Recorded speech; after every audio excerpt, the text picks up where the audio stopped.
Exciting times for the Graham Steers, and we're here to talk about it. Hello, everybody. Terry Bennett here on the inaugural Graham Steer Football Show right here on S2S Sports, part of L4 Media. As each and every week, we'll be talking to the head coach of the Graham Steers, the new head coach, I should say, Coach Clay McChristian. Now, he's a new head coach, but you as a Graham fan know, and if maybe you're listening as a non-Graham fan, you don't know, he has been the defensive coordinator for 15 years now. He came back in 2009 when Coach Brad McCoy was the head coach. Of course, that was a classic era. I mean, it's been a great era for Graham for the last 20 years, but especially then, making it to the state championship, losing in a thriller to Carthage. And Coach McChristian has been there ever since then. And this year, he became the new head coach. And he steps in as the head coach to a program that has a ton of expectations, and rightfully so. This looks to be a special Graham squad last year, going 10-2 on the year, making it to the playoffs, getting beat by West Plains, and I think was a little bit of an upset, but we saw how good West Plains turned out to be. But this year, Graham returns a ton offensively, a ton defensively, talent all over the field, and a coaching staff that I think is ready to take Graham to that next level. And we'll be here to talk about it. So if you've never listened to one of our coaches' shows, this is what we do each and every week. I will be joined by the head coach of Graham, Coach, again, Clay McChristian.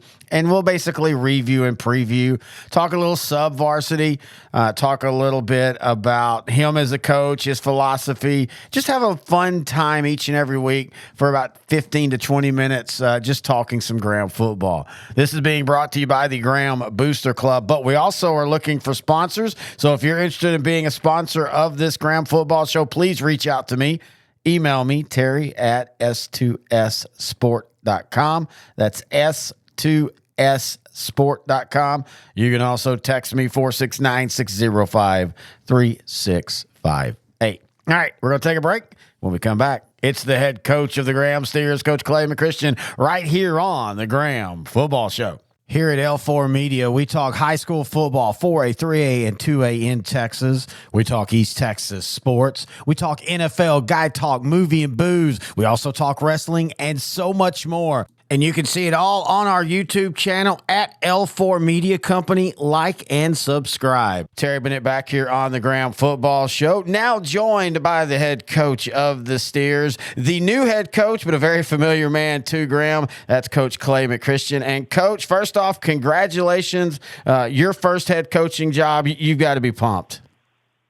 I am, man. It's exciting. You know, it's a great place, a great community, with great kids, and man, what an honor for me to be the next one in line. Well, and as I was saying to you before we started recording, usually when I'm doing one of these shows with a new coach, part of it is, hey, this is the first episode. We want to introduce you to your new fan base, but you're very well known at Graham. You've been there since 2009. How important was it for you to be your first head coaching job at a place that you're very comfortable with? You know, it was, the success that we've had here in Graham, with our kids and our coaches, me just being a part of it. But with that success comes opportunities. And I've had opportunities to go other places throughout these, 15 years. But I just knew I always had a pull to stay here. It's like I said, it's a special place. It's got great community support, great administration, coaches, kids. And so sometimes you look across and you look at those other pastures, but man, it's just really green here. And so why look too far somewhere else when you feel at home?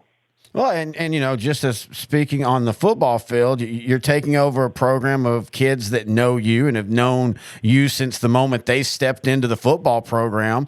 I know you're not going to do any major changes on defense, and with the offense that you have, is this a situation where you're basically going to be like, hey, we're going to continue doing what Graham does well?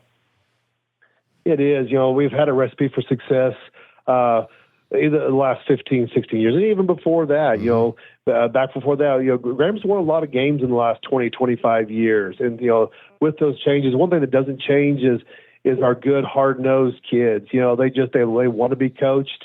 They show up every day. It's not one that you have to explain the importance to them. They understand the importance. They understand the legacy that they're taking over.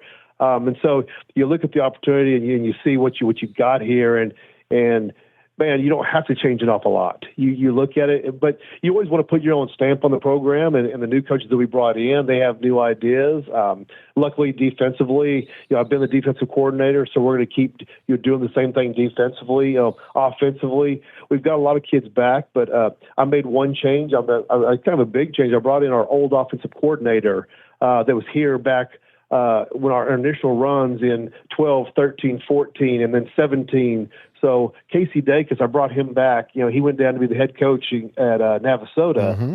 And he and I are great friends and had an opportunity to bring him back. He wanted to get back in this area, and so all the timing kind of worked out. And so I brought him back. So he put a little different spin on the offense, and so it's good to see what he's bringing in with some fresh eyes. Well, and you've got an offense that is going to be just explosive this year. It is. It's. You look around, and I hate going against them in practice because they can make you look really bad. At times, with all the experience, with which lots of people don't have. You've a kid who's about to start his fourth year at quarterback. Ty Thompson, and I've told other people you don't want to ever start a freshman. There's not a coach in America that says, "Man, I want to start a freshman on Friday nights." But we did that 3 years ago, and Ty has just learned so much with that. He's a kid who wants to grow. And so he's taken all that knowledge. He's taken the ups and the downs and the good and the bad. And now it's time for him to show all that. And man, he's had a great fall practice so far and 2-a-days. And so he's great. But, next to him, you got Rylan Muncie, who's a 3-year running back, tough runner. He ran for, I think, 1,700 yards last year. We've got skilled guys on the outside. So we got a lot of weapons. Defensively, what is it that's going to be your strength this year? Oh, wow. We run a 3-man front, and so we run 4 main guys on the D line through there. We've got 6 that we have, but we got 4 returners off last year's group, and that group is really good. They're really active. I love that group, our D line. And then we've got 3 backers back off that defense from last year, too. They'll all be seniors.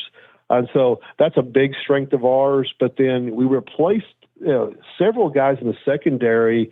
But, man, it's been a real strength for us in the last few weeks. People always talk about is 7-on-7 good for you or not. And it really helped our younger guys coming in really get the scheme down. And so they've come into fall camp now, and it's like they haven't missed a beat. So that was big for us. So I say D-line, the linebackers, but, man, our secondary can fly around too. Let's look at your non-district schedule. We'll talk about your first game here in a second, Midland Christian. But, man, you want to talk about a murderer's row with Midland Christian, Springtown, who's very solid this year, a Whitesboro team that in 3A is always good, Decatur, we know what they're like, and then a Lake Worth team that I think might surprise some people. What made you put this type of schedule together, Coach? Well, sometimes you have to do what you have to do, and you go up to Birdville and you're putting your schedule together, and we had our whole schedule set, I think, by about week 7 last year, and it was all done. And then the more games we won last year, when we got to 8, 9, and 10, every week somebody was calling and saying, "Hey, Coach, I think we found somebody else." And so by the time we got to after December, we had lost, I think, 4 of our 5 teams in non-district.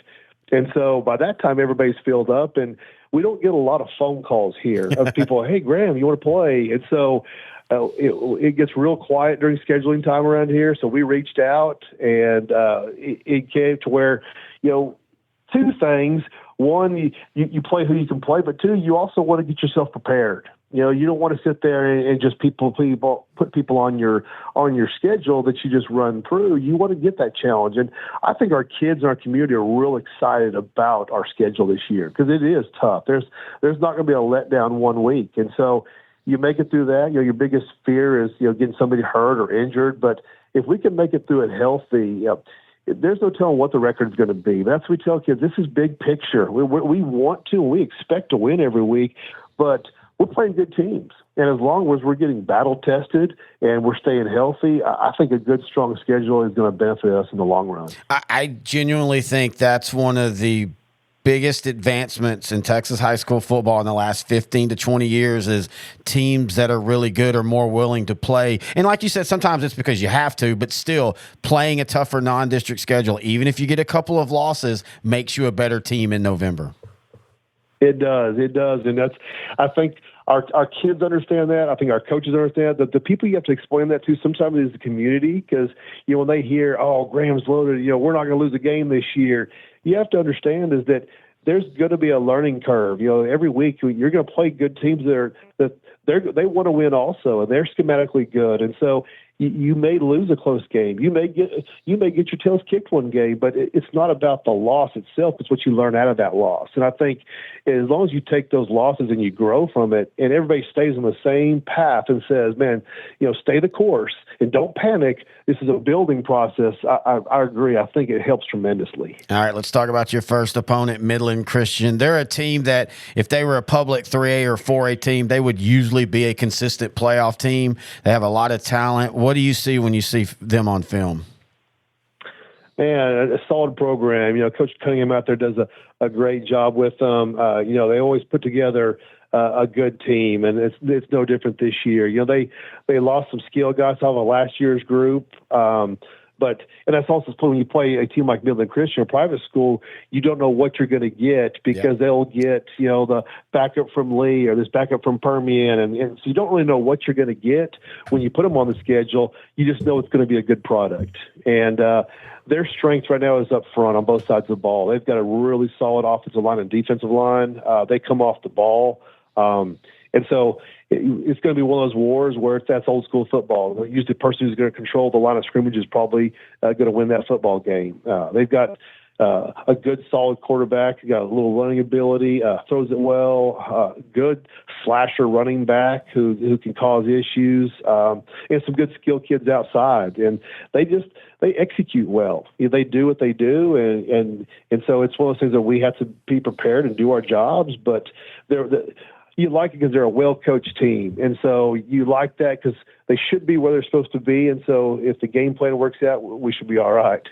Well, as a coach, and I know this is your first one as a head coach, but you've been game planning as a defensive coordinator for a long time now. Week one, how much is it about play calling and how much is it about running your base stuff and just getting your kids used to being lined up where they need to be in game action? That's it. If we could be like the NFL and have about 4 pre-games, before the schedule, this would be it. And so you're still treating these non-district games as installs, and the team you are right now is not going to be the team you're going to be 3, 4, 5, or 10 weeks from now. And so it's a learning curve. It's a process. We watch film every day from our practices, and you're just seeing, are we getting better? And we're nowhere we need to be. And so this first week, when you're game planning for somebody, it's the same thing, and they're installing stuff they didn't show in the scrimmages. And so you're going to get new wrinkles that you didn't see in the scrimmage, so you have to be ready for anything. But a lot of the teams are the same right now. You're just trying to figure out who you got, what you got, and those first 3 or 4 weeks, you'll look and say, well, that team was running the wing T the first week, and then they're at 5 wide by week 5. So you never know what you're going to get. But it's at least we know we're playing a good, well-coached team that they're going to be where they should be once you get out there in the game. Do you have a kid that plays sports? Are you yourself a weekend warrior? Then I'm going to tell you something. Check out NeuroGuardPlus.com. That's NEURO GuardPlus.com. It's a mouthpiece that can not only help with concussions, but can dramatically affect the way you perform. And the mission of NeuroGuard is to, of course, reduce the risk of suffering a concussion when participating in any contact sport, military, anything that you're doing physical that you could take a blow to the head. You might want to put in a NeuroGuard mouth guard. And as I said, it not only helps eliminate concussions, it helps you perform better by simply aligning your jaw properly. And that sounds like such a simple thing, but it is so important because it allows oxygen to get to your brain. And when you get oxygen to the brain, you don't have that fog of sports or that fog of war where you get confused. And if you've ever played football, that's a sport where that can happen. Especially, man, you're in there in the trenches and you take a shot to the side and all of a sudden things are spinning. This mouth guard will help you keep focus by, again, simply keeping oxygen going to your brain 100%. Again, check them out, NeuroGuardPlus.com. And if you play sports, if you have a kid that plays sport, if you do something physical, one of the things that Dr. Hutchinson, the creator of this, was talking about was some people will use it when they're doing yard work and when they're mowing and things like that, where they're being physically active because they know it helps align their jaw and it keeps oxygen going to the brain, which also helps your lungs, by the way, when you can have full breath every time as you're performing. So again, check them out, NeuroGuardPlus.com. Hi, I'm Josh Bell with the Miami Marlins. I wear NeuroGuard to help with strength and coordination when I'm in the weight room and help with balance when I'm on the baseball. Want to thank Coach Clay McChristian for joining us here on the Graham Show, as he will each and every week. Again, if you have any questions, thoughts, or comments, you can email them to me, Terry at S2SSport.com. If you have a question for the coach, email it to me as well. Now, the way that works is, depending on if the question is relevant to that week's show, I'll ask it then. Sometimes it might be a question that I want to save for later on, for when I feel it matches that whatever week it'll be, and then it'll play. So if you don't hear your question asked right away, that doesn't mean it's not going to be asked.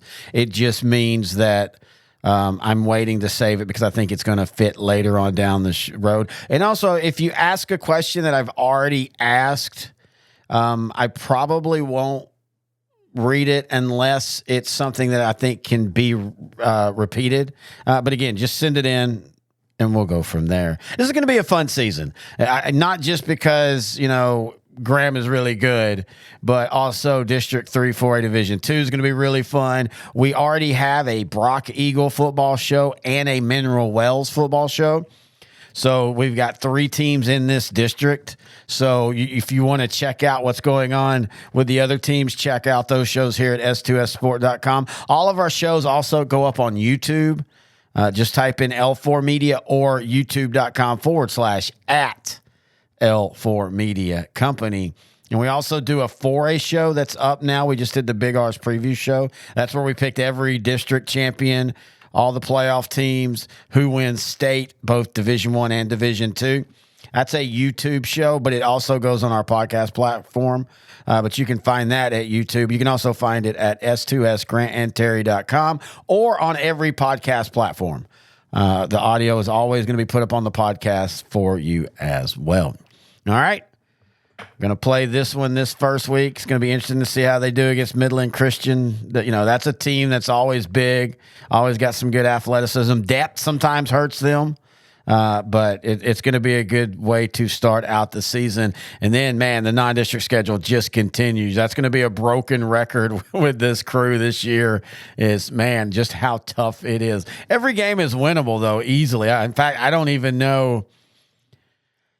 Maybe the Decatur game, you might be a slight underdog, but I really would be shocked at that as well. The Eagles are replacing a lot, but they're going to be really, really talented, of course. All these games are winnable, but all these games are going to be really, really tough challenges. And that's what you want. And as we talked about in the interview, that's what you do in this era of Texas high school football. You've got to play in your non-district, especially if you're a district where you've only got 4 district games. You've got to mix in some really tough opponents in the non-district to get you ready. And Graham, all of them are really tough. Even Whitesboro. Whitesboro's going to be a little bit down this year, and they're a 3A school, but that's a team that's used to winning. And so they have their expectations of success there as well. And that's why, again, this is just a perfect schedule, in my opinion, for Graham. All right, that's the week 1 show in the books. Week 2, we'll talk about it next week right here on the Graham Steer Football Show on S2S Sports, part of L4 Media.